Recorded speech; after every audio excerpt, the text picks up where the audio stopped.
Before Mr. Ross and myself set off for the Headless Valley, we obtained the Headless Valley newspaper file of clippings from the Calgary Public Library, and to say the least, they were most confusing. There were hair-raising stories about the number of persons who had been found murdered with their heads missing. Then the very next clipping might claim that the Headless Valley didn't exist at all. News item after news item told of victims who had never returned from that land of mystery. Most reporters didn't actually know where the Headless Valley was located, but they all agreed that it was a place that people entered, then disappeared for various most mysterious reasons. Actually, there are now about 30-some persons who are known to have lost their lives in the valley. Most of the deaths can be accounted for by murders, attacks by grizzly bears, drownings, or starvation, without having to blame some mysterious disease, as some of the reporters have done. Most newspaper articles claim that the Headless Valley is in northern British Columbia, but actually it is in the valley of the South Nahanni River, well up in Canada's Northwest Territories, within about 300 miles of the Arctic Circle. About 1,100 miles north of the U.S. border along the Alaska Highway is Old Fort Nelson, the usual jumping-off point by canoe for the Headless Valley.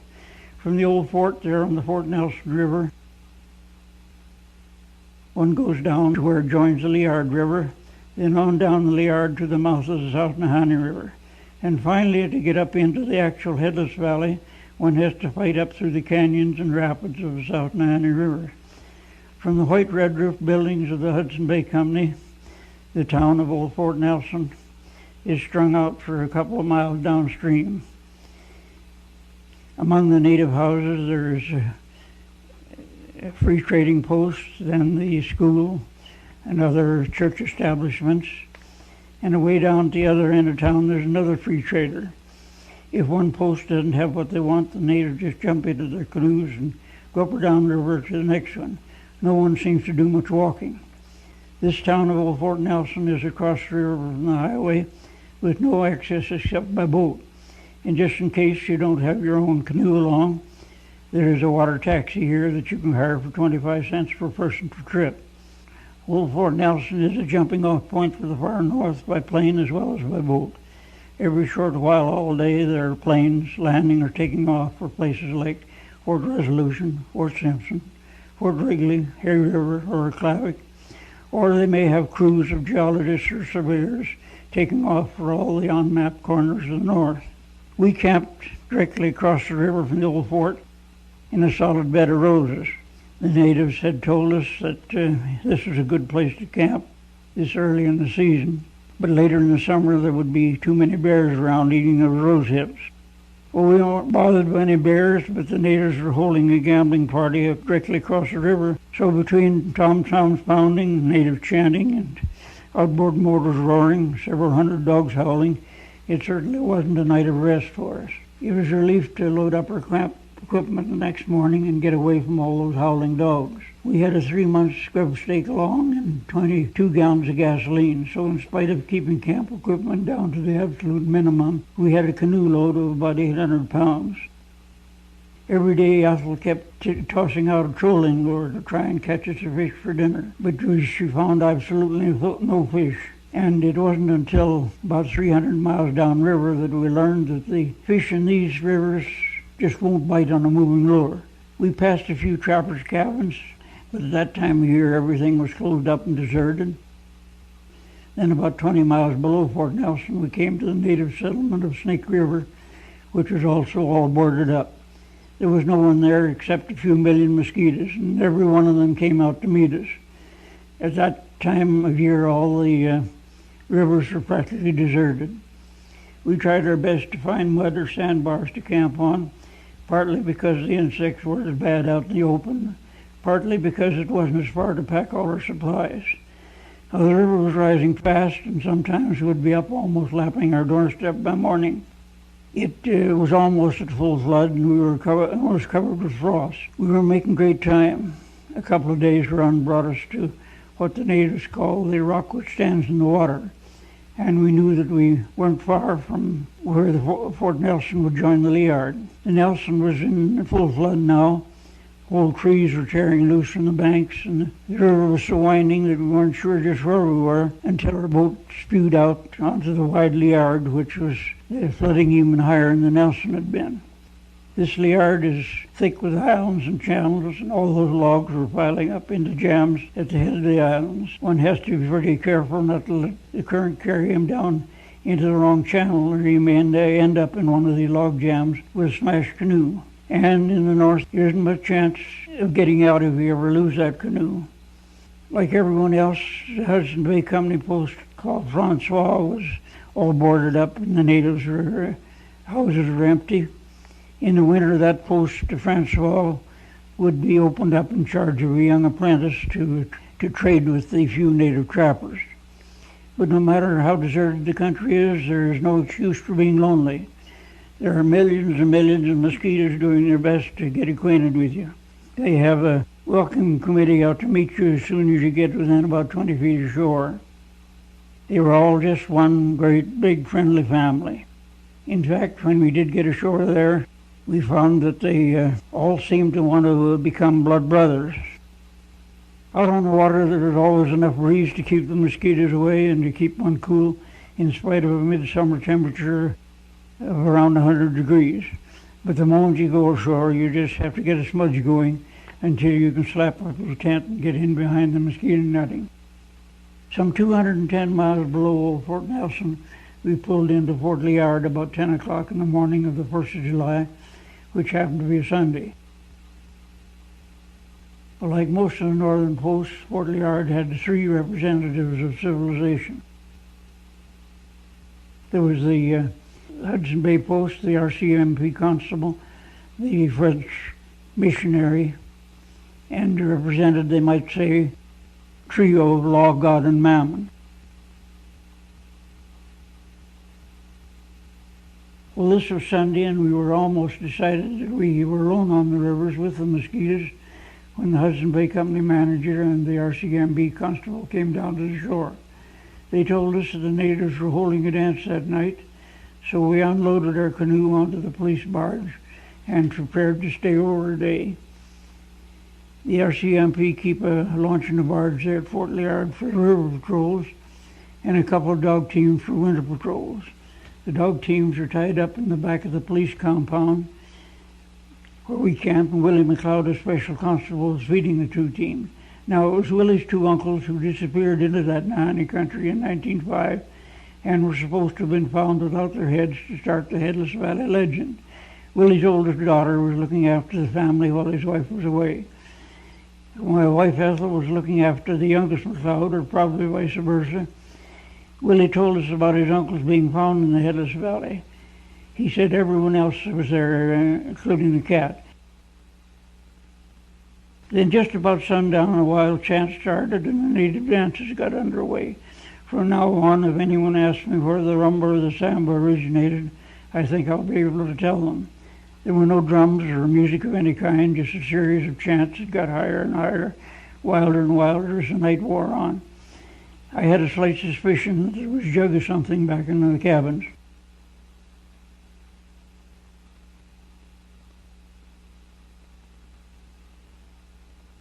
A big black cloud came over the sun finally, but the dances kept right on until the smallest hour of the morning. They just went around and around and around. In the morning, we headed away from Old Fort Liard into another stretch of empty rivers between there and the trading post of South Nahanni at the mouth of the South Nahanni River.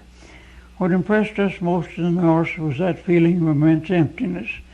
We ran early and late, and with Ethel in the front of a 17-foot canoe, and me in the back with an outboard motor roaring in her ears. About the only way we could talk was by sign language. Sometimes we could understand each other, sometimes we couldn't. So if any of you gentlemen's wives have a tendency toward backseat driving, I can highly recommend a canoe trip. You can always do your own backseat driving. Well, finally, out of the swamplands along the yard, the odd-shaped Nahanni Butte looms up and begins to get closer and closer. You know that you're nearing the mouth of the South Nahanni River, the gateway to Headless Valley. That trading post of South Nahanni isn't a Hudson Bay Company. post. It's a free trading post run by Mr. and Mrs. Turner and their family. And here at the mouth of the Nahanni, the mountains come close to the flat country of the Liard. As the Liard rolls across through channels from right to left there, the South Nahanni enters from the lower right with the trading post there on the nearer bank. Down at the trading post, the Turner children's saddle mare Lady let us in on her secret about how to handle mosquitoes. Lady stood in the smoke of a smudge built in an old tub, and about every hour she would pull on that tub until someone built another fire and gave her some more smoke.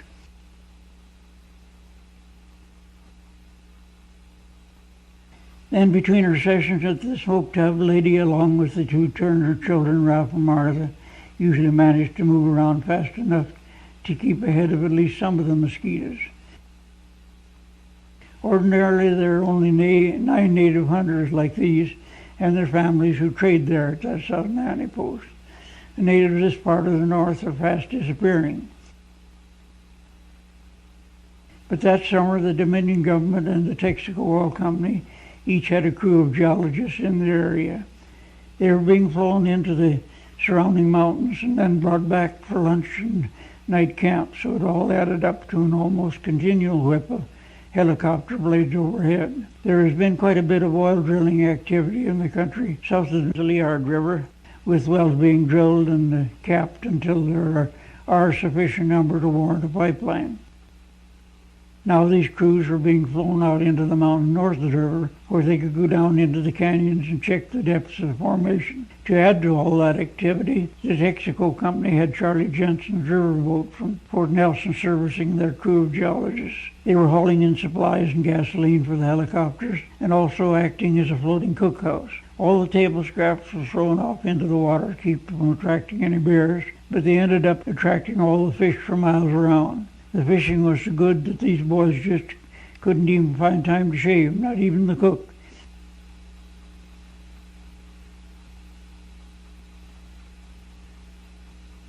This is where Ethel learned that she'd been wasting her time for 300 miles with a trolling hook. Most of these fish were trout or Arctic grayling, and what they preferred was a quiet hook baited with some kind of meat, preferably a fresh red meat. Charlie Jensen's part native son was a champion little fisherman when he wasn't too interested in the camera, but usually whenever that camera would start to run, he'd forget all about his fishing. We found the Arctic grayling about the best flavored fish that we had ever tasted. The local people called them bluefish, and you could always recognize them by the high back fin and the shimmering blue color when they were first caught. Amidst all that boat and helicopter traffic, there arrived by canoe one of the really grand old men of the north. Albert Paley, in the back of the canoe there, had at that time spent more than 30 years trapping and prospecting along the South Nahanni River, and he undoubtedly knew more about the canyons and rapids of the Headless Valley than any other person. Before he left on another prospecting trip to the upper river, he gave us some tips on how to hit the rapids, and it was information that we certainly appreciated later on. Now he will drop the Nahanni game warden and the warden's son off at their home across the river and set off into the canyons alone. Before we also started up the Nahanni, we climbed to the top of the Nahanni Butte to take a look at the country we were going into. The butte is on about 4,000 feet in elevation, and with the river considerably lower than 1,000 feet, it gives one quite a view of the entire South Nahanni River Valley. So we climbed to the point of the butte, looked out across the winding S-curves of the first 8 miles of the river, which were quiet water, then on up across the miles of the splits and into the midst of the Nahanni where we intended going.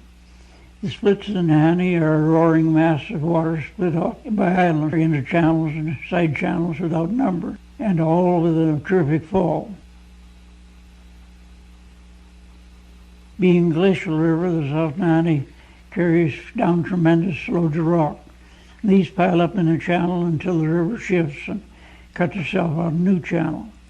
Well, the river was rising and all these channels were roaring like mad. We were using a 7.5 horsepower motor on a little canoe which had been recommended only for a 3 horsepower motor, but sometimes that current would carry us back even at full power until we could find a spot with a little less current. They had told us in South Nahanni that a boat with less than a 10 horsepower motor had never managed to get up the Nahanni. We had refilled our containers with 22 gallons of gasoline there at the trading post, but it was running through at a terrific rate, and there were 165 miles left between us and the falls, which we had been told would get worse and worse the farther we went. It began to look as if we wouldn't even manage to get into Dead Man Valley unless we could conserve on our gasoline some way. So we began looking around for tracking beaches. Now, there aren't many beaches along the Nahanni where you can track your canoe. Most places there are too many log jams jutting out, or the brush is too thick to push through. But if you do find a place where you can track your canoe, one can sometimes make better time than he could with a motor against that current. A couple of times we made a mistake in all that mass of islands and got into a side channel. Whenever that happened, we would have some easy going for a ways, and where we could trot right along. But then there was always a fight to get out through a log jam at the head of the island, back out into the main kernel again. The current at the head of these islands was always terrific. It was too shallow and full of logs to use your motor, so one just has to manhandle his canoe through the best way he can.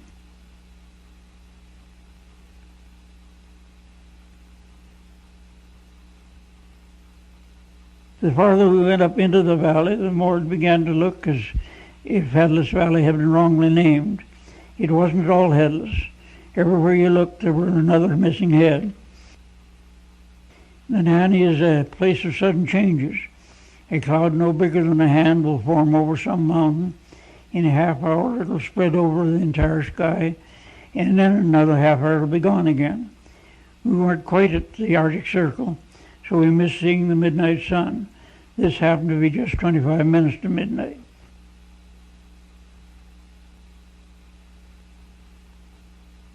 Well, deciding to stay over a day in the hopes that the river might go down, I followed a trail out into the brush and came to an old deserted cache that some trapper had left. And then on the way back to camp, I saw where some curious cat had been looking over my tracks. As there are no cougar in the Nahanni country, it must have been just a lynx. But from the size of the tracks, I thought that cat would make a pretty good movie shot. So I looked all around through the brush, but to tell you the truth, I didn't look too hard. The more I thought about the size of the tracks, the more my hair started to stand on end, and I decided it would be a pretty good time to go back to camp, and while my hair was still standing on end, it might be just as well to get a haircut. Now, after a few days of camping on those sand bars, everything gets filled with sand. Once that happens, the sand just seeps into everything. The clippers got dull, the scissors got dull, and my razor got dull, and I began to envy those geologists with the long beards. In a couple of days, the river had dropped about a foot, so we started on up through the splits, and every foot of it was a fight. The current was so swift that we would sometimes have to line up 2 trees on shore to see if we were moving at all. Most boats could get up the Nahanni managed it by clamping on 2 10-horsepower motors. From South Nahanni to the falls, you were climbing a hill of water almost 1,000 feet high. Finally, we got far enough up the valley that we began to see the Tlogacho, or the Goat Curry Mountains, through which the Nahanni roars in a series of canyons. We began to see where all that water was coming from. High up on the mountains, the glacial snow was still melting, and we could hear rocks rolling and growling along the bottom of the river.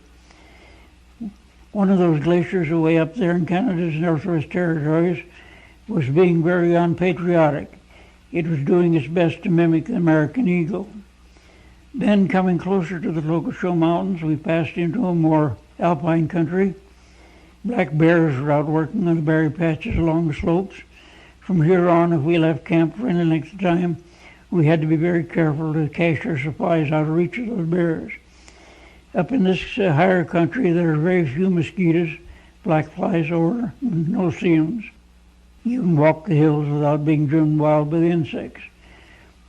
Most of these slopes had been burnt over by forest fires at some time or another, and in contrast to the dead, empty forest along the yard, the hills were carpeted with flowers, bright with butterflies and moths going out on the business and rivaling the flowers themselves. Many times in those hundreds of miles we had traveled through the lifeless forests along the Liard River, we had been tempted to turn back, but this was another world entirely. It was living and beautiful. And then just below the mouth of the first canyon are the hot springs, which have for years been the basis of stories about a tropical valley there in the distant north. As you walk back from the river to the springs, the vegetation is of such a semi-tropical nature that a person could almost believe those native tales of prehistoric monsters which are supposed to have survived down through the ages in a tropical valley which winter never touches. Even today the natives say that the Nahanni is taboo, and they refuse to enter the canyons. Among the springs, the air was alive with butterflies and bees going about their business, gathering supplies, and the ground is packed with game trails. We saw tracks of moose and caribou, wolves and bear. The springs themselves came out along the cliffs of the mountain ring valley, and we could smell a strong sulfur content. The rotten egg odor of sulfur is strong throughout the valley. Springs bubble above every place and join together to form fair-sized creeks. Gus Kraus, the Nahanni game warden, once had a garden among these springs, and he claimed that his potatoes didn't freeze all winter. The valley of the hot springs is protected by cliffs on nearly all sides, which helps hold its semi-tropical climate. We found Gus's old cabin back among the trees. It was in good shape in spite of not having been used for several years. A sign on the inside of the door offers you the use of it, provided that you close the door and put up the shutters and a few other dozen things before you leave. The old cabins are all pretty musty, so we preferred camping in our tent. But I had always wondered what would be in an old deserted cache, and here was where they made chance to find out. It was comforting to know that if we did get caught up there in the freeze-up, at least 1.5 persons could get out on snowshoes. Well, since the river was still dropping, we spent several days around the hot springs. In the mornings, the mysterious mists of the Nahanni would come drifting down out of the first canyon, make us wonder what awaited us up in there. While we were at the springs, Ethel did a washing, and she found she could wash in hot water and then just move across and rinse in cold. And whenever she finds a tropical valley equipped with both hot and cold running water, Ethel just can't resist trying them all. Those springs didn't get a moment's rest as long as Ethel was there.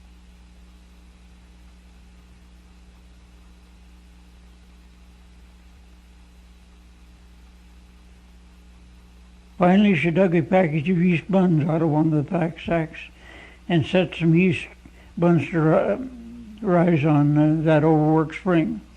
After just a few minutes over that hot water, boy, did they rise. With a few red coals raked under them and under the pan and a good fire reflecting down on them, you can have hot biscuits faster than any oven will do them. And after weeks of eating a baking powder mix, I was willing to say, after I tried one and gave it my careful consideration, that those are the kind my mother used to try to make.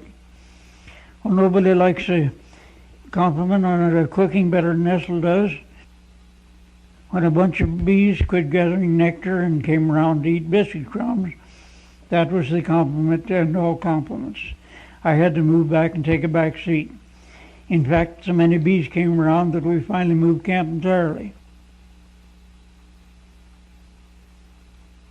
Above the hot springs, the Nahanni roars through the first, second, and third canyons, which are what makes it such a dangerous piece of water.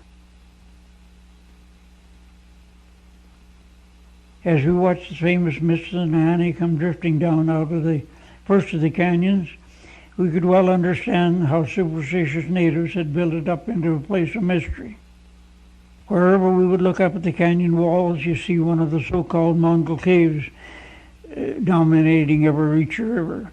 Everyone looked as if fallen rock had just been dumped from the entrances. Some were high up on the cliffs and looked as if they would be almost impossible to get to. Some of them were down just among the treetops. With the black mouths of all those caverns staring at us, sometimes we would get a feeling that someone was watching us. And usually whenever we got that feeling, we would look around and we would find someone peering at us. Nothing was going to get past these lookouts. They just stared you straight in the eye.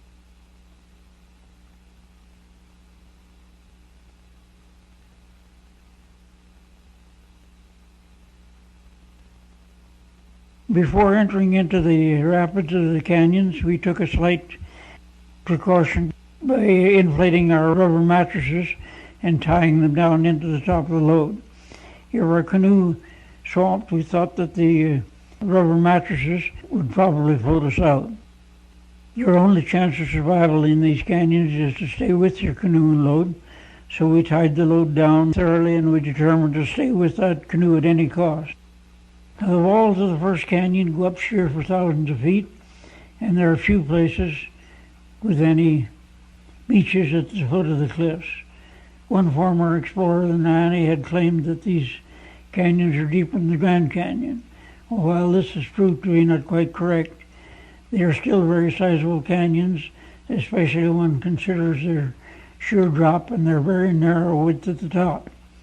Quantities of tremendous boulders have fallen off the canyon walls, and many of them were sticking up just below the surface where we couldn't see them.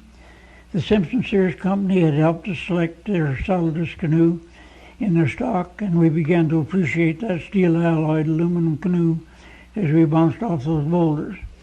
Ethel was testing bottom all the way now and kept motioning me over into deeper water. And if that deep water was too rough to get into, sometimes we would hit bottom with the propeller and break a shear pin.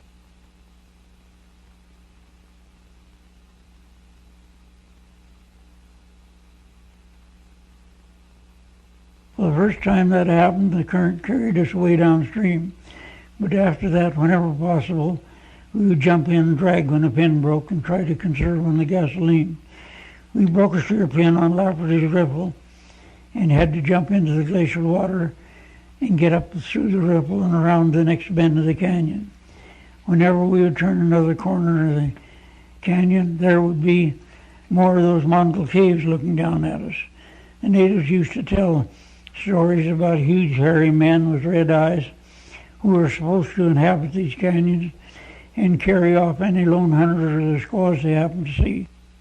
It was an odd sensation to be way up there alone with all the mouths of all those caverns hanging overhead. It gives you a feeling that someone just might be watching you.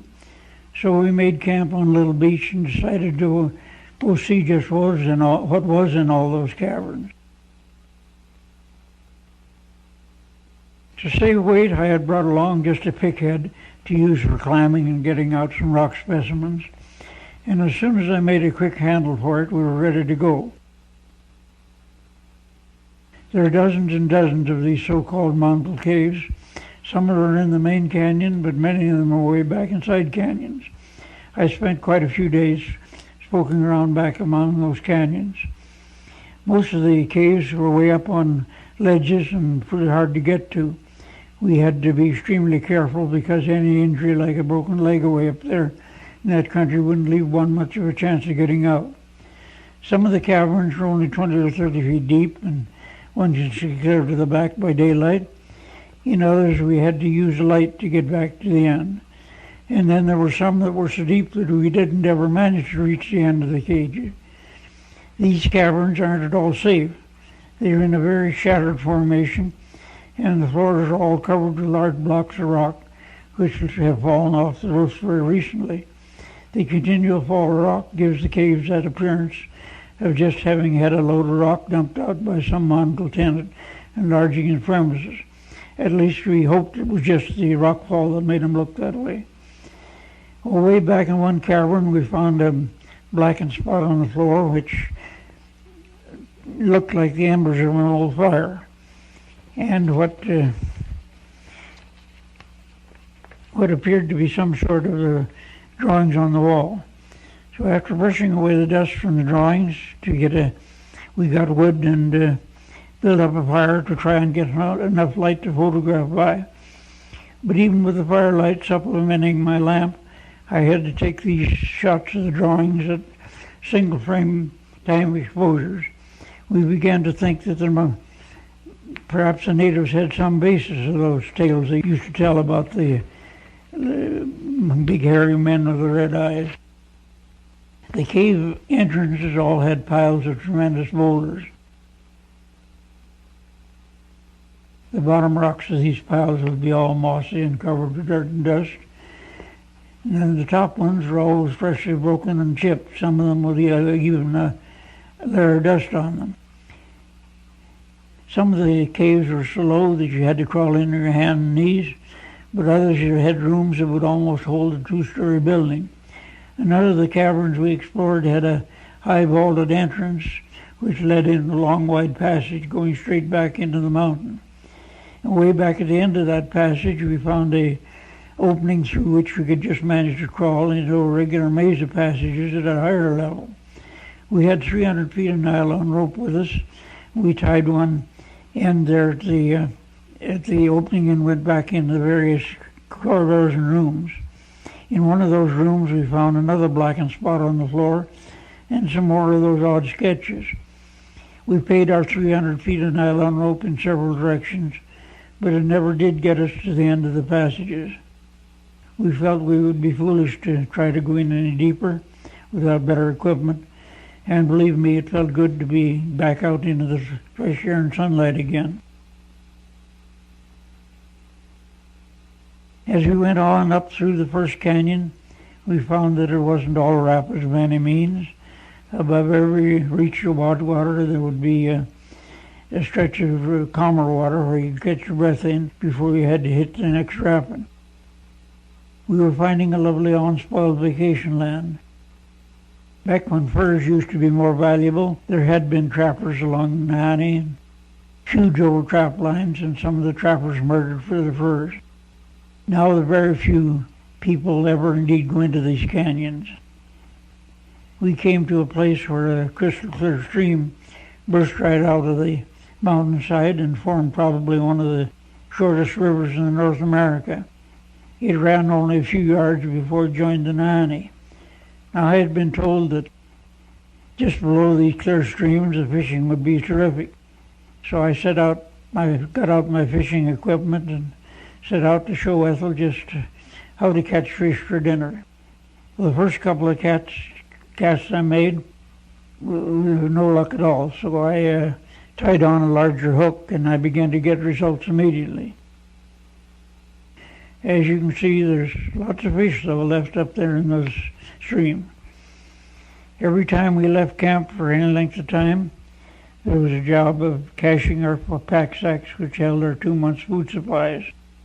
The sandbars were covered with bear tracks, and we didn't see many of them, but we often heard one grunting or scrambling through the brush. And up in that country, we didn't dare take any chance of losing our, having our camp raided and losing our supplies. Your first mistake can be your last in these canyons. Only the year before, a young fellow had walked partway in, expecting to live off the country. But his food ran out, and he made a raft and tried to get out, but his raft broke up in rapids, and his body was found a couple of months later way down on the Liard River. Often we would climb way up on some ridge and use a 40-power telescope to look at the surrounding country where we were going into and watch the game going about their everyday lives. Ethel seemed to be just having a little bit of trouble holding that telescope steady. I don't know why that was. I certainly had no trouble like that.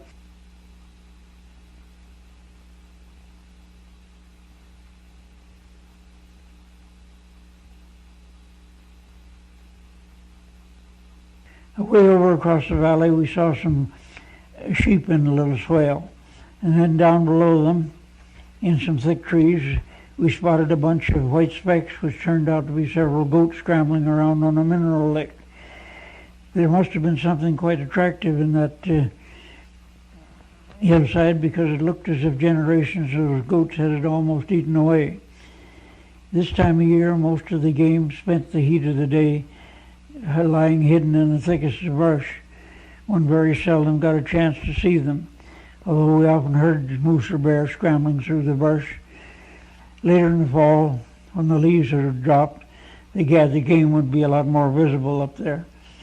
The first canyon was about 15 miles long, and as we fought up through the rapids and got closer to Dead Man's Valley, we began to see some of the missing heads. Some of them were quite everyday sort of heads, but there were others that I would have sworn were Mongols. I had a desire to climb up and trim the whiskers on this guy's nose, but I didn't have the time, and I didn't like his looks anyway. So if he's still there waiting if anyone else would like that job.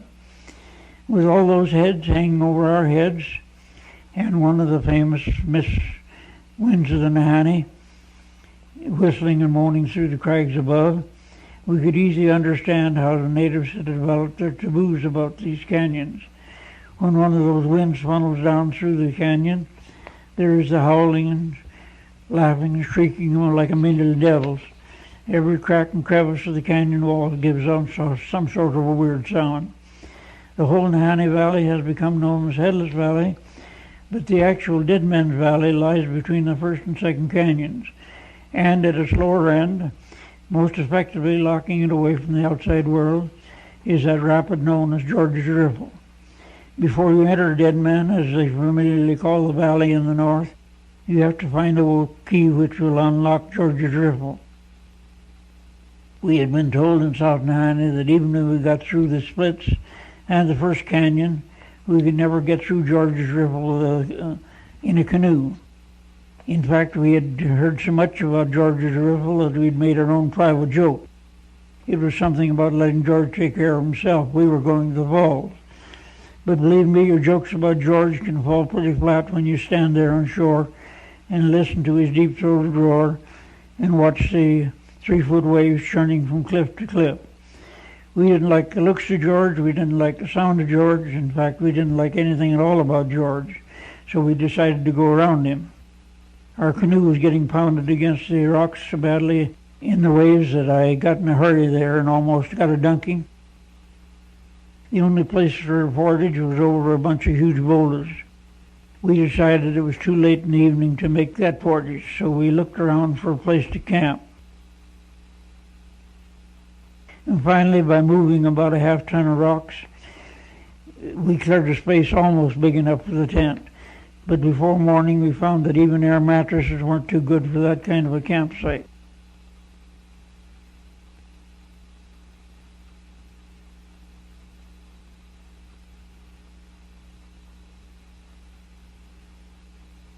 In the morning, the famous Miss of the Nahanni came sifting along the cliffs, and we wondered what lay beyond George. All night we had kept waking up and thinking we heard voices shouting and chanting, but it was only old George talking in his sleep, I hope. This is going to be easy, just a few 100 yards of nice smooth going. Of course, there's the odd little rock to step over, and we didn't pay any attention to them. We would have liked to have portaged a bit farther above George, but because of the cliffs ahead, we had to drop the canoe in just above the worst of the rapid. And then after we move our load of supplies and equipment, all we'll have to do is get the motor roaring and shoot across to the other side to the island. If we don't break a steer pin and go down through George backwards, this is going to be almost too easy. Now all we have to do is go back and hang 2 pack sacks apiece on our pack swords. There are only 10 of those sacks, so it's going to just amount to about 2.5 trips for each of us. At least that's what I thought. But you know the most peculiar thing happened? Ethel's packboard broke completely in 2 the very first trip. My packboard was good and solid, so I'll give you 3 guesses as to how those 10 pack sacks got up to the canoe. Finally, with a good packboard, there's nothing to this portaging, just a few more trips. Besides 10 pack sacks, there's just the motor and 9 gas and oil cans. Of course, there's the tarpaulin and a couple of slickers and cameras and tripod and a few small things like a camp stove, axe and paddle. And then there's a couple of bailing cans and fish lines and tow ropes. There's a couple of boards we use to keep the load up off the bottom of the boat. And there's a depth testing pole. I wonder if that's everything. No, I'm going to have to go back there. I've almost forgot the tent. Now through that gap lies Deadman's Valley. But we still have to get across to the island and look over 2 bad riffles at the upper end of the island. We made it across without being carried down into George. In fact, we had a good 10 feet to spare. But we could see that the 2 upper riffles had too many rocks and they were too shallow to get through with the motor. So I decided the easiest solution was just to get out and drag. Just above George's riffle, Albert Faley passed us on his way down. He had found the river too high to get through up near the falls. So now, as far as we knew, there were no humans besides ourselves between South Nanny and the Arctic Ocean in that direction. And the reason I'm out there dragging instead of using a tracking rope is because we had a very nerve-shattering experience just below here a ways when a tracking rope broke and we almost lost the canoe and supplies. So after that I kept my hands on that canoe at all times. We found the aluminum canoe a great thing for the rapids with its smooth sides, and it handled easily, and being metal it just bounced over into everything. Finally we had beaten Old George. The gate to the Deadman's Valley stood unlocked. We climbed to the top of a little pointed butte and looked out across some mountain ring valley where the 2 McLeod brothers' bodies were found in 1908.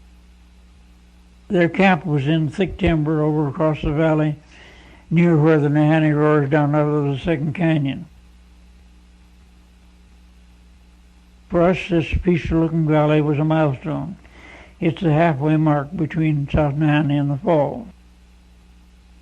As we turned and looked back, we could only faintly hear George's River roaring in the mouth of the canyon behind that island. George's River would have to be tackled again to get back to civilization, but for now we forgot all about him. Next morning the mist hung all along the valley. Our camp was on a little sandbar island, so we took a chance on no bears finding our campsite and left our dinner cooking while we crossed to Patterson Point, where R.M. Patterson, the author of the book Dangerous River, had spent the winter of 1927, 30 years ago.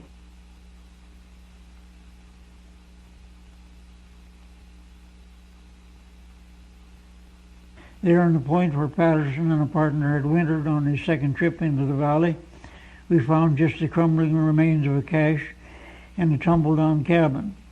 But down the river ways are remains of what had been a native trapping settlement.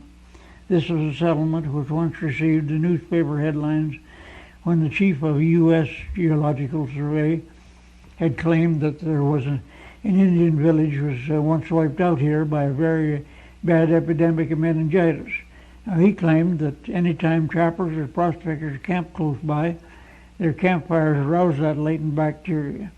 A doctor from Fort St. John, B.C. is supposed to have found the bones of 7 white men close by, and tests from the bones were supposed to have proved that latent bacteria. Well, we had left our campfire over across the other side of the river, so we didn't either prove or disapprove that story. Here in Deadman's Valley, the trees are thick and dark, with only the odd shaft of sun reaching the ground.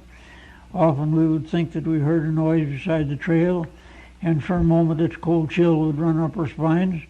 Usually a spruce grouse, that so-called fool hen, would stalk out very unconcernedly, or perhaps we might be walking along with our feet making no noise in the pine needles, when a scrambling and grunting beside the trail would nearly scare us out of our skins.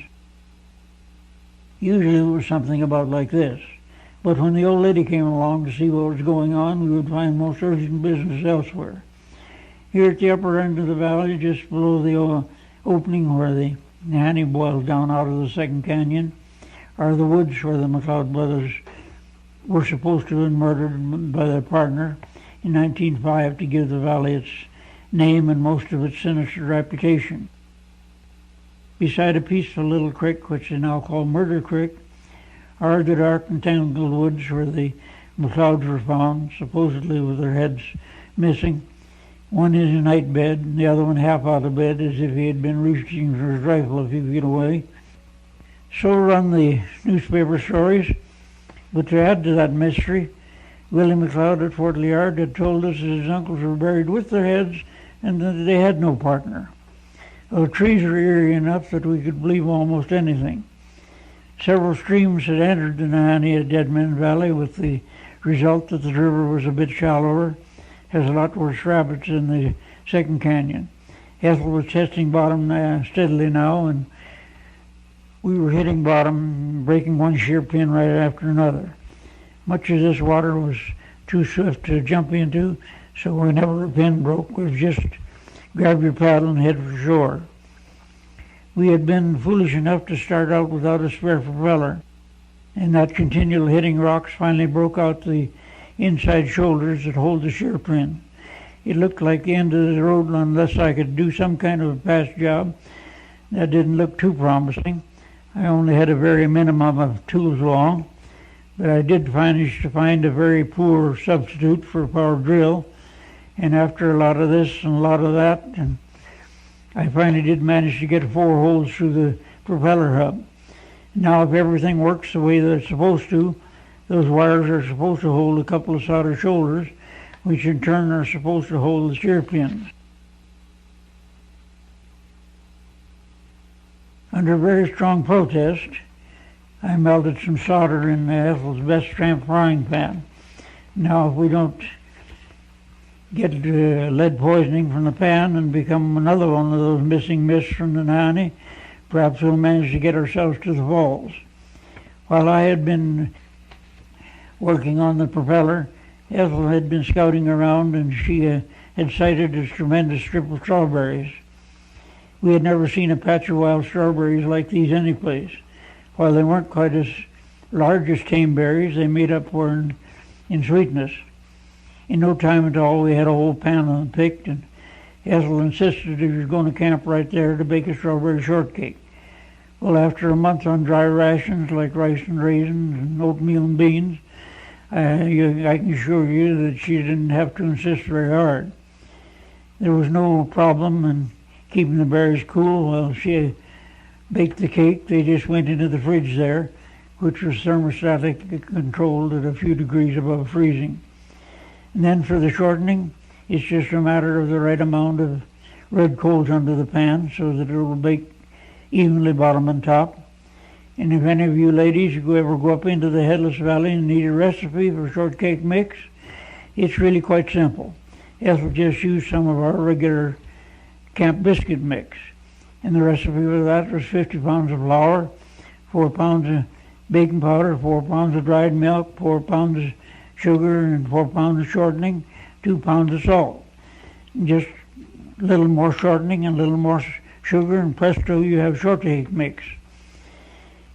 Your campfire will do the job of baking in only half the time an oven will, so you can get yourselves all set for a strawberry shortcake.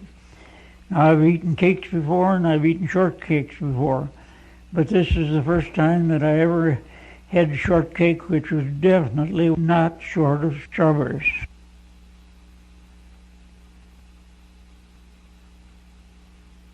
To conserve on weight and space, we had done an old prospector trick of frying steaks and packing them down in tins covered with grease.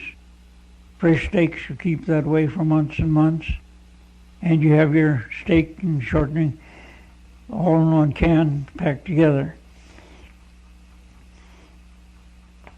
And when you reheat them, it isn't canned meat you have, it's real fresh steak.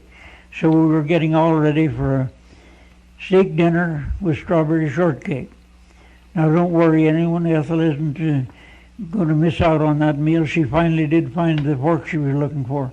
It was way over the fire, but she did finally find it.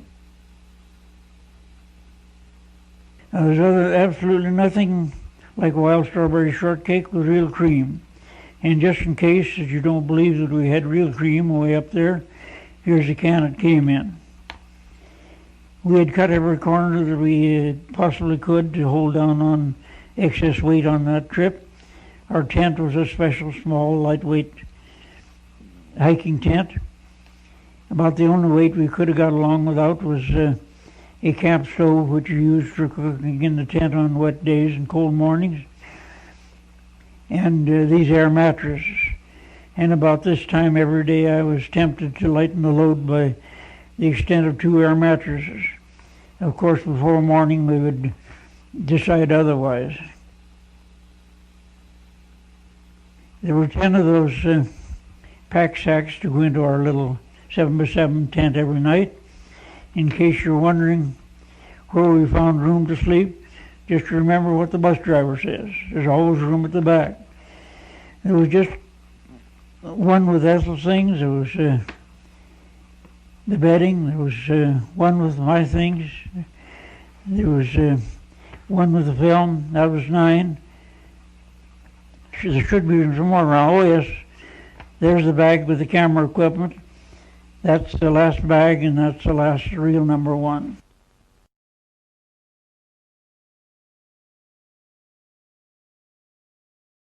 Now, in case anyone has been wondering who was doing the filming while we were up there in the Headless Valley all alone, we had a slight assist from this alarm clock and a length of fish line. We would wind the clock up and set it a few minutes ahead, and then when the alarm went off, we knew we were on camera.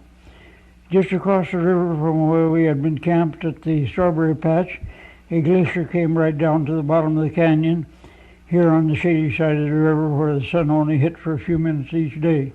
Somehow I got into a snowball fight, but frankly I don't like snowball fights, so I retired as gracefully as I could, and we went back to the sunny side of the canyon where we had seen a lovely warm-looking pool.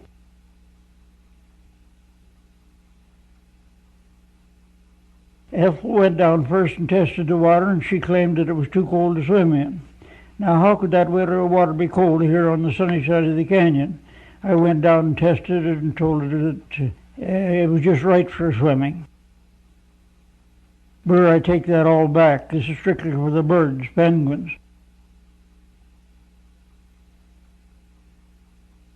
While I warmed up in the sun, Ethel finally waded in, so I thought that I must have been mistaken. I tried it again. That was really a lovely looking pool, but believe me, it only looked that way.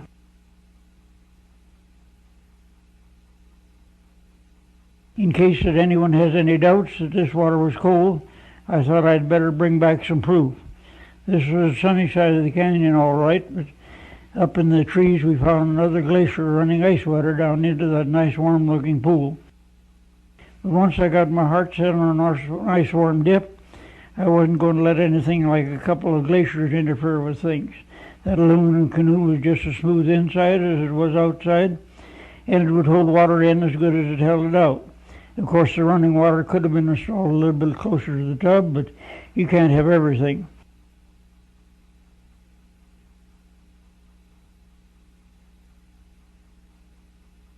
In half an hour I came back and tested things, as it wasn't quite warm enough yet. When you have cold Saul on the job, you can afford to be fussy. This was about the middle of July, and old sun was really doing a job. So when I came back in another half hour, it was just right temperature for a good relaxing bath.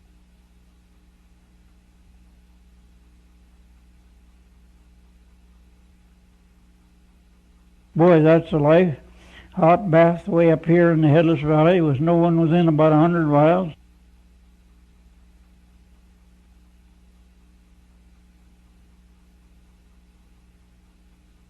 I even felt safe enough to do a little bit of singing in the bathtub. Singing in the bathtub, shouting for joy. But no matter where you are, there's always a killjoy. Have a heart. In some ways, the Headless Valley is a condensed travelogue of the entire world. Much of it is like the Grand Canyon. Parts of it resemble the Painted Canyon in California. Others are more like Bryce Canyon in Utah. It has falls like the Zambezi River in Africa. In places it has forests like the Amazon. Albert Bailey had compared it to his former home in northern Minnesota, and it is all these things in all those places, yet it is still the Hanny, the Headless Valley, which is like no place else on earth. Albert Bailey had gone back down the river, but once in a while we would come across one of his recent camps. We could always recognize them by the thickness of the mattress he made, and they were the only recent signs that anyone had ever passed this way before us. The rapids were progressively getting worse now. We held our breaths every time that solder-filled propeller hit bottom. But with our load of gasoline almost half gone now, the canoe was riding higher in the water, and it began to look as if we might even make it to the falls. Between the second and third canyons, the country opens out into another type of valley where the mountains are mainly bleak and bare, and very few trees hidden in the valley. Then shortly after entering the third canyon, you come to the narrowest point of the Nahanni, which is well known as the Gate. Here the river makes a complete U-turn, almost doubling back on itself, and right at the bend of the U, the current churns through the narrowest gap in the cliffs of the entire river. On one side, the cliff drops sheer for thousands of feet, and across the river stands the pedestal known as Pulpit Rock. Between the two, a dark and sullen current was boiling and tossing debris up against the cliff below the Pulpit Rock. We didn't know what awaited us beyond this bend, so we lightened our load by leaving some empty gas containers behind, tied everything down thoroughly, and got ready to hit across the current at an angle. Everyone had warned us that we couldn't get up the Nahanni with anything less than a 10-horsepower motor. Everyone except Mr. Faley, and he had just given us some good advice. Take things easy, he said.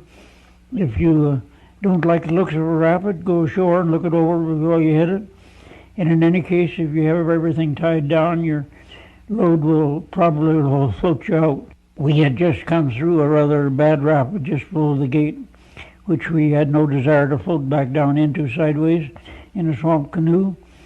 We figured the best strategy was to hit across fast into the slow water on the inside of the bend, get a little bit of speed, and then hit back to the outside again on the upper side of the bend. So we made it through with lots of power to spare and had passed one more landmark. The Nahanni Valley is about the most unpredictable weather that one would find any place. Sometimes one tiny cloud will begin to form right over the sun.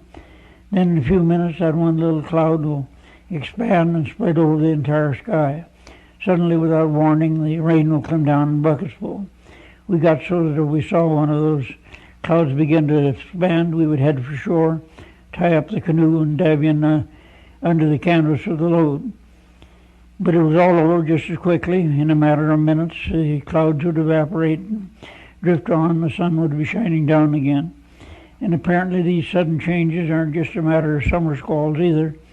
We heard that the Nahanni country may go to 60 or 70 degrees below in the winter. Yet in a matter of hours, a chinook may blow in and lift the thermometer up to thawing. Just a little change of about 100 degrees overnight.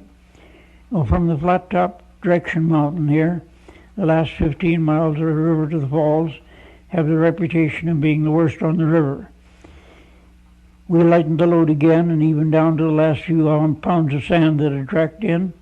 That's one thing about an aluminum canoe, they do wash just like a bathtub.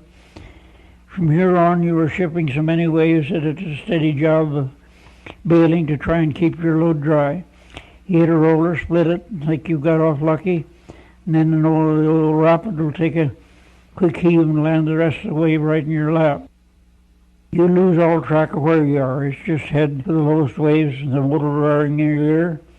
And it was roaring something that sounded to me like "Go man go, go man go, go man go." About 5 miles above Direction Mountain, we heard a roaring which couldn't be anything else except Hell's Gate Rapid. And when the map makers pick one rapid out of a river like the Nahanni and name it Hell's Gate, it's time to go ashore and see why. Here at Hell's Gate, the river makes a right angle turn, but the rapid shoots straight across and splits on the cliff and forms two enormous whirlpools.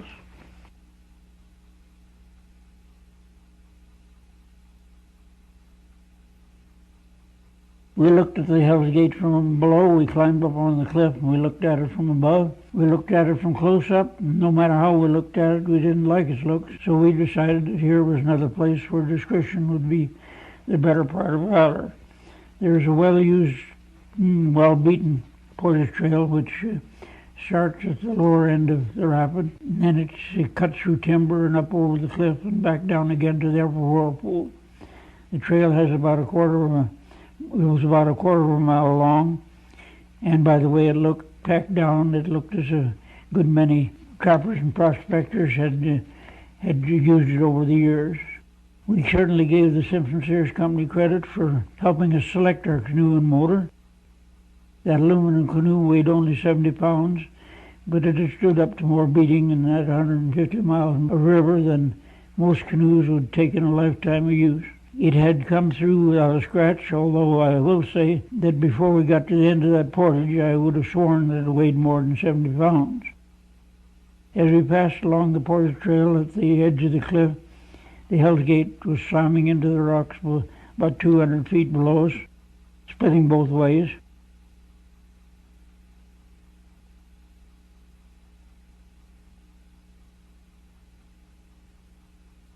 The trail winds through thick timber to the whirlpool at the upper end of the rapid. We finally ended up by dragging the canoe down through the thick brush to the water at the upper end of the portage.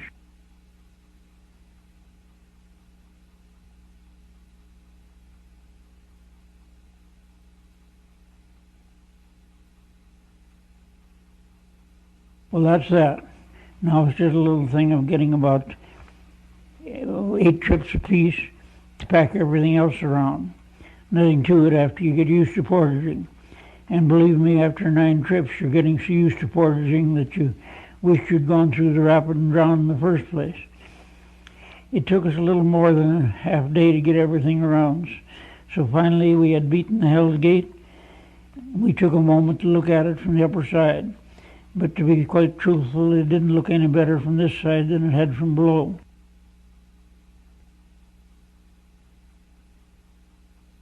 Again we set off, and now there were only 10 miles of the worst water in the river separating us from the falls. Along the upper part of the Nahanni is some of its loveliest scenery. It is so extremely inaccessible that very few people have ever seen this country. Here are whole mountains which look as if some giant hand had squeezed and twisted them out of all proportion. Everywhere the upheaval and the erosion have left a mixture of the weird and the beautiful. Some of the slopes are of a softer sandstone. Where that is the case, they often eroded into a series of weird hoodoos.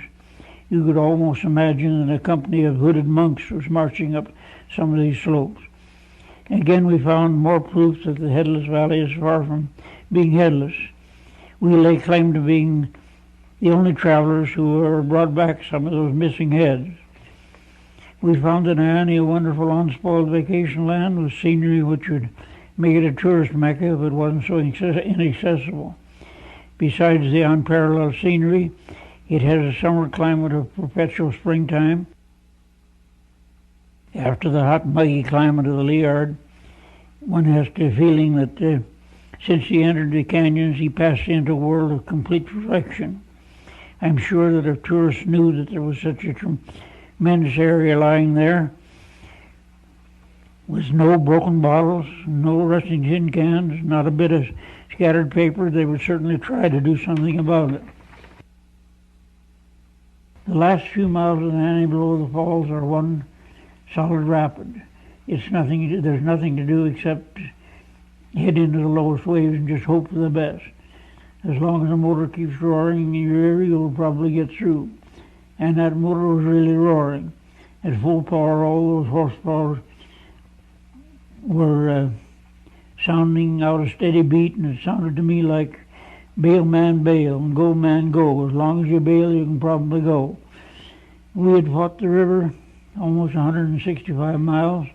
Now our supply of gas was almost gone. The canoe was riding high in the water, and we could slam through rapids. We couldn't have made it a full load at all.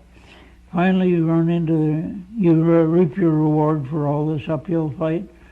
The falls of the South Nahanni are a truly tremendous spectacle. They're 316 feet high. Compared with Niagara's 150 feet, they rate almost twice as high. They rival the famous falls of the Zambezi in Africa, which are only 330 feet high. There was a period of the lowest water in the year, yet we had been hearing the roaring and feeling the vibration for several miles.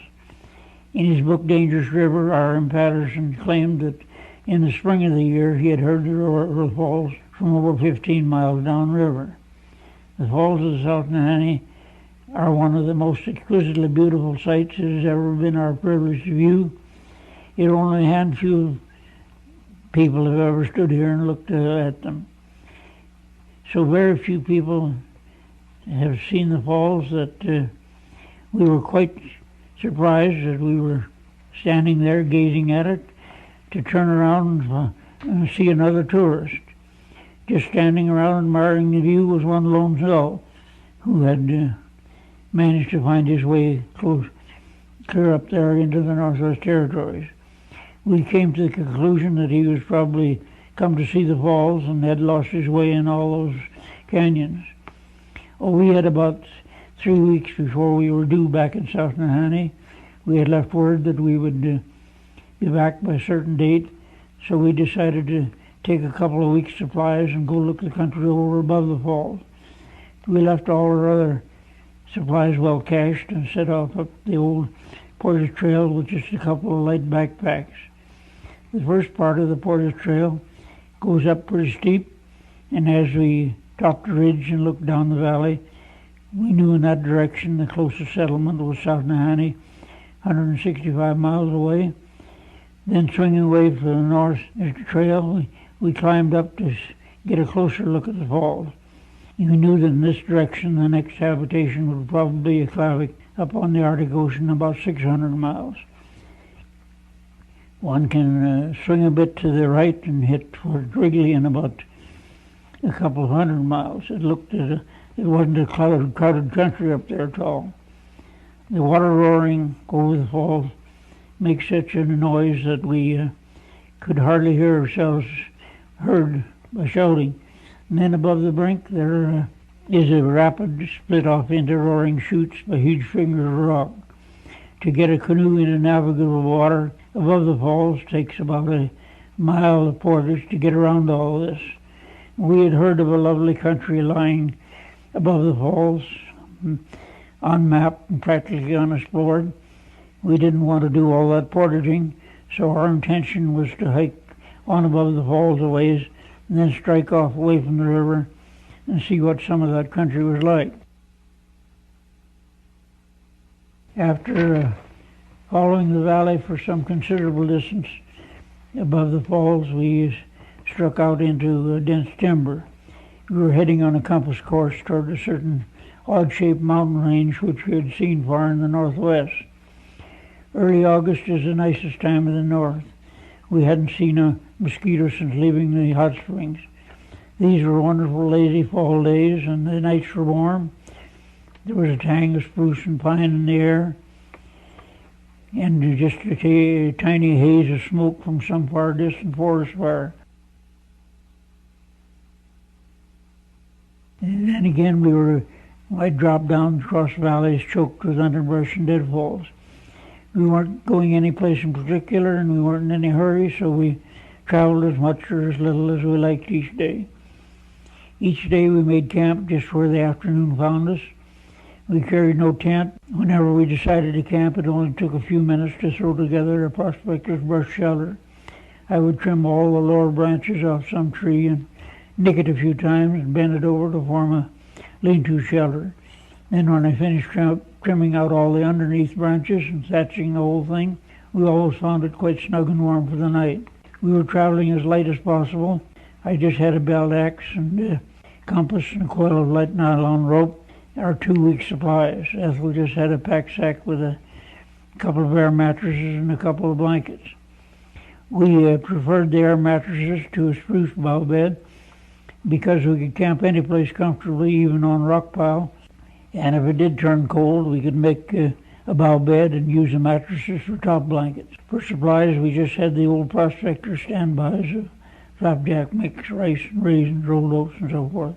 One evening after supper, we heard the squirrels way over across the valley setting up a chatter. Each squirrel would raise a racket and then go silent, and then another would, a little closer, would begin to scold. Something was coming our way and across the valley, so we sat down beside our brush shelter with our camera ready and just waited. Pretty soon a big black wolf trotted out of the brush. He didn't understand the whir of our camera, but he wasn't really afraid of it. That wolf had probably never run across humans before. He went on about his business, and we went on about ours. Ever since leaving the river, we hadn't seen an axe cut or any other sign that anyone had ever been this way before. In places, the brush was so thick that it was almost like a jungle. And where the trees shaded the ground, the moss would be almost like walking on a mattress.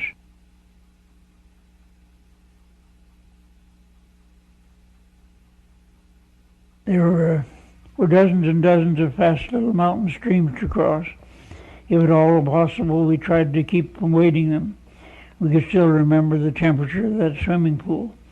One day followed another, and we still hadn't reached the range of mountains we had been heading for.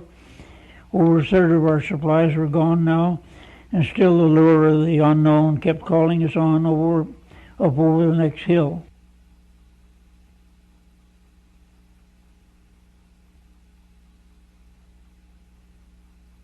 Finally, we climbed up along a ridge, and from the top, the country lay all spread out before us. Ethel got out our map and sat down to try and figure out where we were. And as near as we could tell, we were somewhere in that area above the falls, which is marked on the map as mountainous country on map.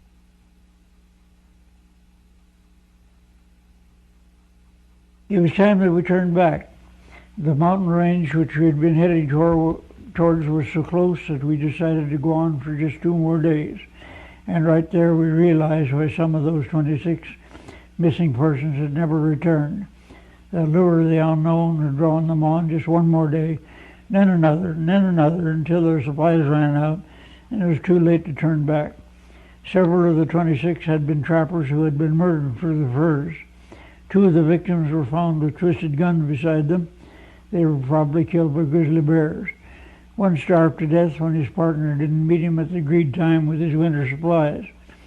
But most of those who disappeared were seasoned prospectors who had walked into the brush with only a few supplies and expected to live off the country.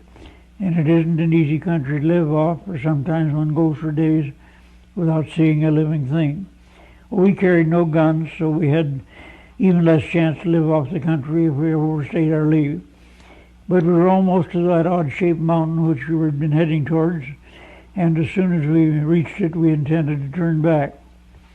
With innumerable of those fast streams to cross, we tried to avoid getting into them if possible, for there is no better way to get blistered feet than hiking with wet socks. Sometimes we would find ready-made crossings on logs. They work fine if you don't fall off that log. A lot of them are small creeks which you manage to jump. Others which were a little too wide to jump, I would hunt up a rock and toss it in for a stepping stone. Oh, I'm afraid that creek is going to take another stone.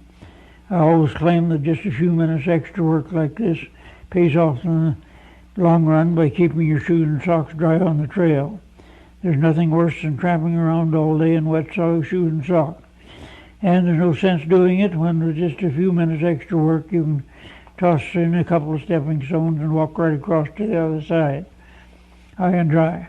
Now I knew Ethel would back me up when I tell you about those stepping stones being great for keeping your feet out of the ice-cold water. We crossed dozens of those streams, and she didn't get her feet wet once.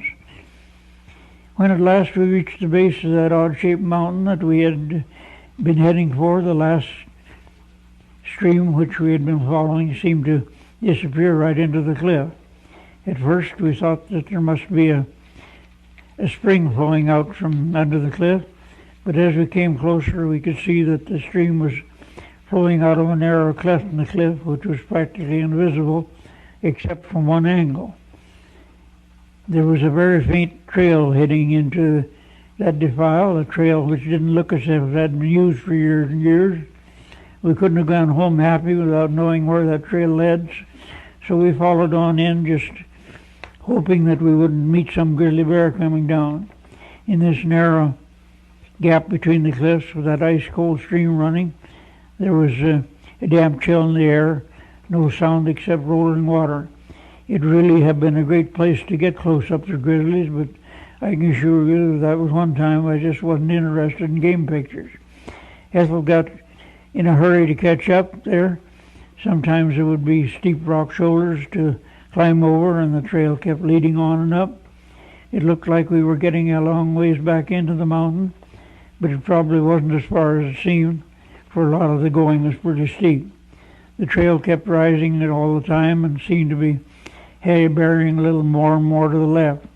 After an hour or so of steady climbing, the cliffs above us got lower, and we could look out through a gap down into a mountain ring valley where half a dozen little spring-fed creeks joined together and formed another small river which was going out through another gap in the cliffs. Well, we were satisfied that this little hidden valley was going to be the end of our trip, and as the main stream seemed to be heading in the direction of Nahanni, we decided to follow it as long as it continued in the right direction. I was just getting myself a drink in one of the smaller creeks before leaving when I spotted something glittering in the water and called Ethel over to see it. It was a little odd-shaped lump of yellowish metal, and it seemed to be rather heavy for its size. Now, at that time, I had never seen any gold, but this looked suspiciously like what I had always imagined gold should look like. When Ethel came over to examine it, she spotted something else in the water. We found that glittering there in the stream were several more of those same kind of nuggets. Whatever they were we were certain that they were a mineral of some kind. Here's a large nugget that I picked up first. It was quite sure that I had never seen anything quite like it before. So we got out our frying pan and tried panning in that patch of gravel, just rolling the pan around and picking out the largest rocks. Whatever they were, those nuggets seemed to be in quantity. When I finished washing out the sand and dirt and picking out the gravel, every pan had a layer of that gold or fool's gold or whatever it was, and it all appeared to be extremely heavy. At that time I had never seen either gold or fool's gold, but I remembered reading somewhere that fool's gold was hard and brittle and couldn't be shaved or flattened, while real gold should be quite soft and workable. Well, whatever it was, the nuggets turned out to be fairly so. When I tested one, I found that I could whittle off fragments with just a pocket knife. And when I laid one of the little round nuggets on a rock and pounded it with the back of the belt axe, it spread and flattened until it turned out almost real like a coin. Well, along with the weight, to me it added up to pretty good indications of gold. In fact, I was convinced enough that I set to work panning all that I thought I could carry out of there. We debated on whether to show these sequences or not, but we felt that you would enjoy seeing them and that it wouldn't be fair not to show our entire trip. However, just one word of warning, when I finally decided to show these scenes, I camouflaged the location of this little hidden valley so that I'm quite sure that nobody is going to locate it from my directions. I have often heard the old joke, something about keeping your savings in your sock. Well, I don't as a rule subscribe to that practice, but this wasn't a matter of choice. My socks were the only containers I had along. In fact, those were the only socks I had along. So some of the nuggets were considerable size. They were all terrifically heavy. I began to think that this was going to be a mighty long pack back to the falls, and the joke would really be on me if it turned out that this was only fool's gold. However, I couldn't resist filling my containers right up to the top.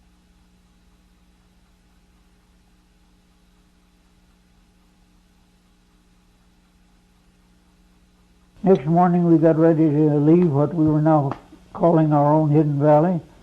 We gathered up what food supplies we had left, along with the mineral samples. It made it a lot heavier pack than I had started out with.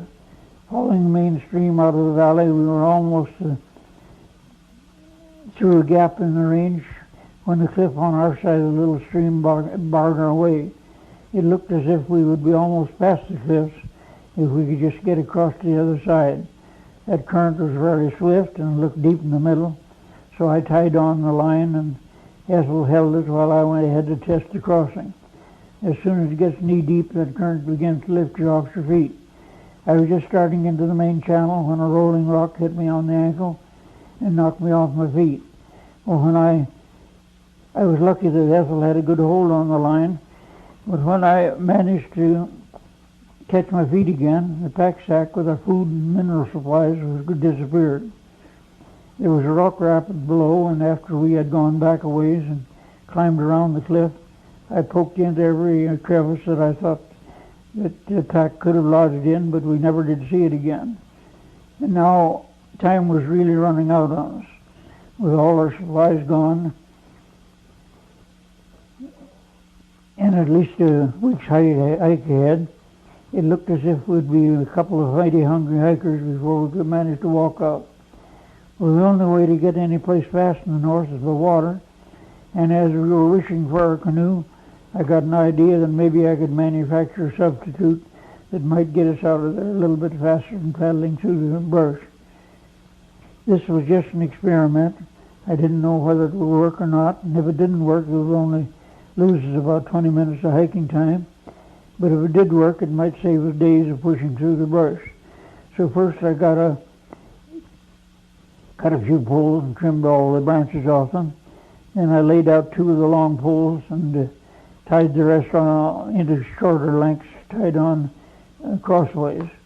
I blew up the air mattresses, laid them on the top, and lashed the whole contraption together as well as I could with that 300 feet of nylon rope. This wasn't going to have much eye appeal, but then you can't expect everything. All we were hoping for was something that just might get us out of there a bit faster than walking. And it began to look as if this might do the trick. Our last pack sack with just a couple of blankets in it was now lashed down in the middle, and as soon as I pushed the raft off, it rode so high in the water that we began to get the feeling that it might carry us out. This didn't look like much of a canoe, and I had an idea it wasn't going to control much like one, but I cut a couple of poles which I hoped we could control it with. Ethel got set in front, and I got ready to push off. I had an idea that whenever I jumped aboard, about all we would be able to do was give the odd push on the bottom and hope for the best. Well, in over 3,000 miles of previous river travel, we have shot lots of rapids by canoe, but we never got on anything before that had the delusions of being a merry-go-round. That raft shot out into the main current, but no matter what we did, it absolutely refused to go straight. We'd push on one side and we'd push on the other, but it still went right around in circles. And when we tried to get ashore that night, it refused to stop. I had to pick out a shallow spot and get soaked before we finally did get to shore. When we finally got stopped that evening, we estimated that we had covered about as much country as we could have hiked through in 3 days. And who should come stalking around but one of those silly fool hens.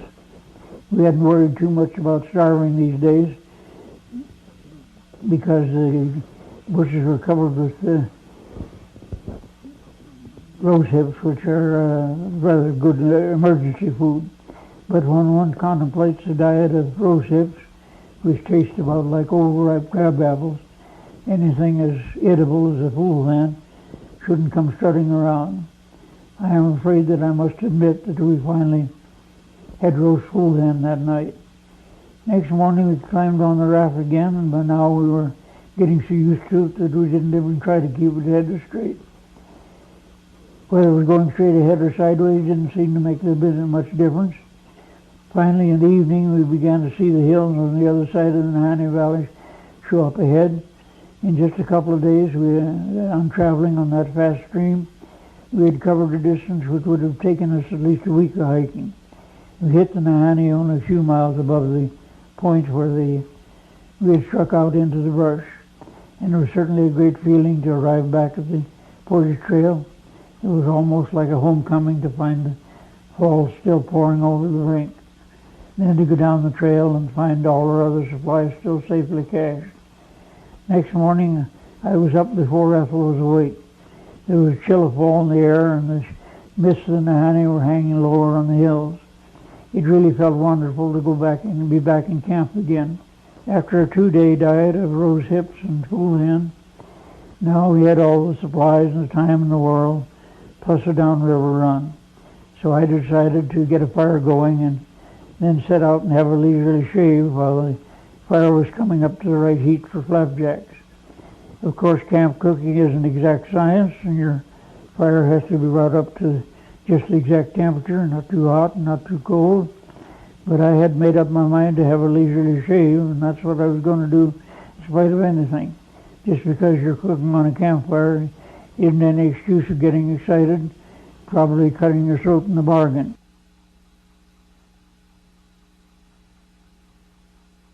Well, when you do finally get your fire up, just to that exact heat, then your pan has to be thoroughly greased. Next, you take an exact quantity of flour and add carefully measured quantities of your other ingredients. Now, just a second there. That fire's getting too hot. Now, where was I? Oh, yes. You had your other ingredients carefully measured.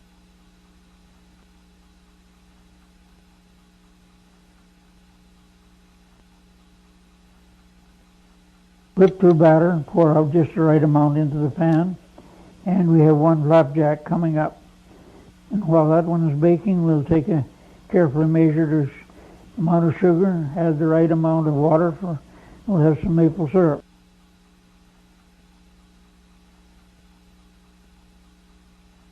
Now with an expert flip of the wrist, one flapjack. Don't worry, I'll eat that one myself. And if I can find a moment to add the right amount of maple, we'll be all set. Hey, hey, morning in the muskeg, sunrise in the swamps. Hey, hey, come and get it before I throw 'em out. Well, well, I finally got one on my own side.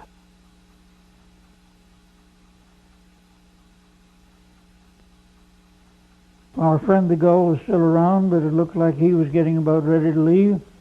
And if he was lost, he better get a move on, because we were also getting ready to go out. It's one thing fighting your way up all through all those rapids, but it's quite something else tearing through them on the way downstream. Fighting upstream, you barely move against the current. You have lots of time to pick the easiest route through the rapids. But on the way down, you just have to keep the motor at almost full power to hold control of the canoe, and the motor speed added to the speed of the current, and means that you're really traveling. There's just a moment to hit a rapid, pick the best spot through it, and then you're long gone. But in one way, the rapids aren't nearly as dangerous coming down. If you do break a sheer pin, there isn't the danger of getting carried back downstream, backwards, the danger of getting sideways the wave and rolling over, as you are when you're fighting upstream. During going down, you just bounce over everything, and we were really bouncing. In the worst of the rapids, we would ship tremendous quantities of water.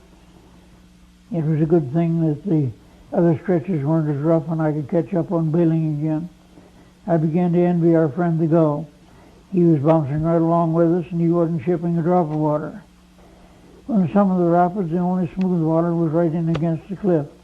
Once you get into those channels, it's hard to decide whether to stay away from the rapid or keep away from that cliff.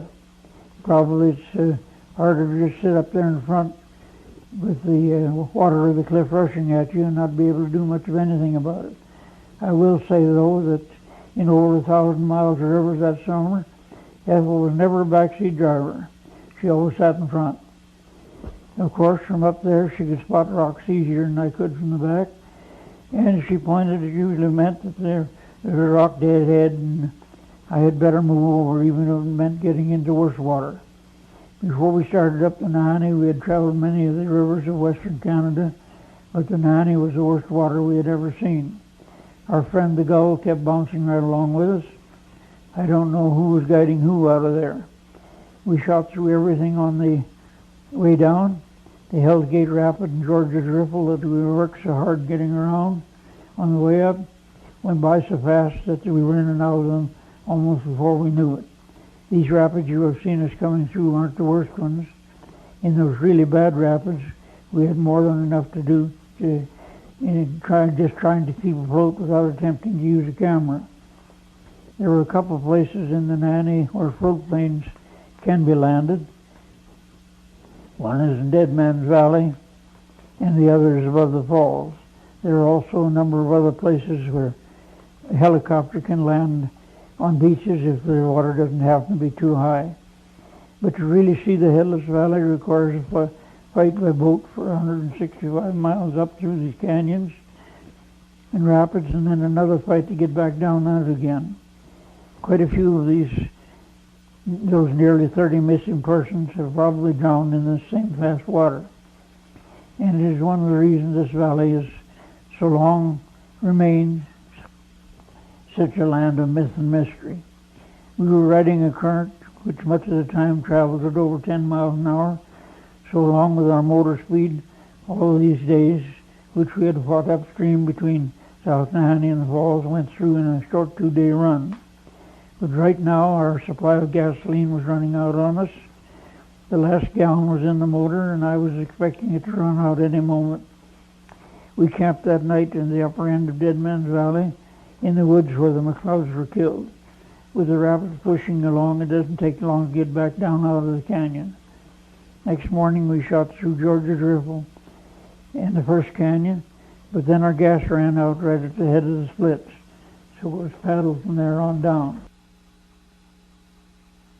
With the lower water of late summer, the river wasn't roaring like it had been when we came up, but even with just paddles, we made pretty fair time as long as we had the fast current of the splits.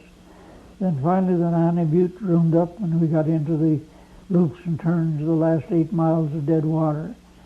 Now there was absolutely no current at all, and we had to just dig for every foot we gained. At last the Nahanni Butte loomed up and we paddled into South Nahanni.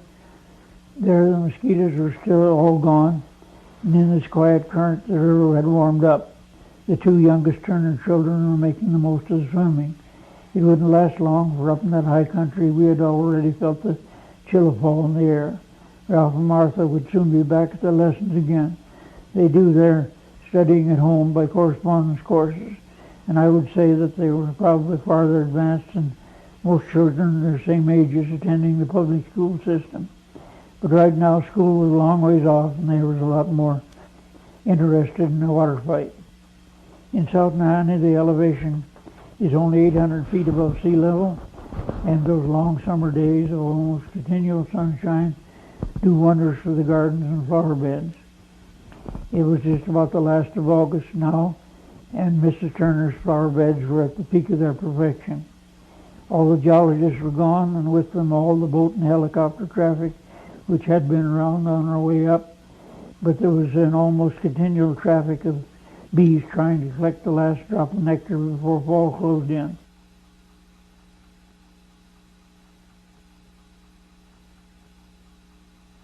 And there on the edge of the Arctic, in the shades of Nahanni Butte, we saw about as nice a vegetable garden as we had ever seen any place.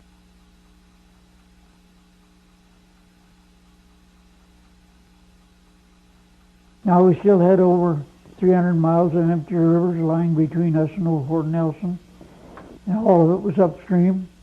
So with full gas containers, we set off up the Liard, and Nahanni Butte began dropping behind. We fought ourselves back up all those rivers to civilization, but in some future day we intend to go back up those canyons through the Toga Show to the Headless Valley in the mountains fold, where the grunt of a bear can make your blood run cold, to the Valley of Fear, where the trees close in, damp as a grave and blacker than sin, then up over passes and out of the dark, till last we got down to a woodland park, where a trail leads in, faint and old, and lures us on to the call of gold. And although gold turns to fool's gold, as this probably will, we know of a treasure which will be there still. As our canoe dances on down some mountain stream, we are sure of a treasure in peace and contentment supreme. I hope you have all enjoyed traveling with us into the Headless Valley. Good night, all.